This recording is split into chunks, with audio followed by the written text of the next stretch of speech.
trusting yours. Trust is gradual. Even in this, we also demonstrate our anxiety, don't we? We want to stay from night to night.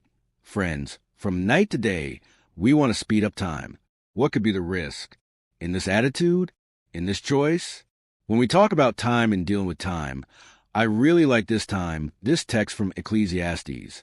You must have heard it many times. Everything has its time here in the book of Ecclesiastes, chapter 3. Everything has its season.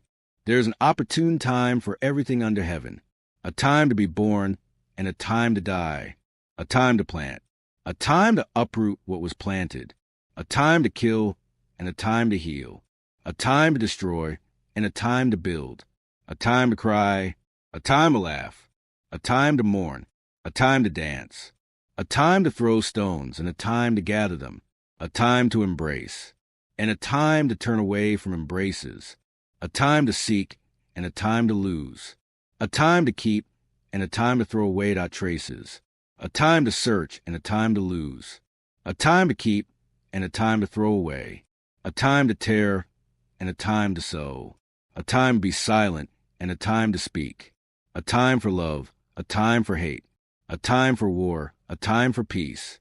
I find it interesting because the text, it takes the main verbs that are part of our lives and shows that between one achievement and another, there's a necessary time. It's the same when we cut ourselves. When you cut your finger, if you need a stitch, we will have time for healing, which is the body's time. It's the organism's time to gather all the elements of healing, and you will only be able to touch that thing there later, right? Again, after the scab falls off. If when it starts to heal, you go and touch it again out of curiosity, out of anxiety. Do you delay the process?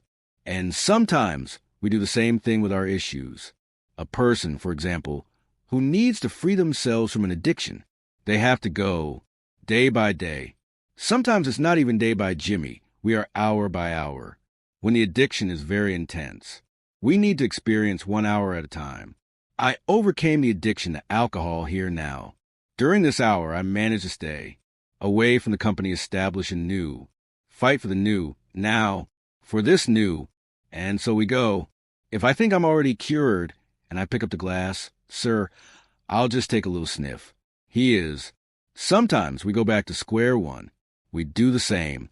And we notice it happening to other people. When are they trying to free themselves from abusive relationships? What is that abusive relationship? Let's take a simple example. That relationship that you know only does you harm. The person doesn't want the best for you. They use you all the time, cheat on you all the time, but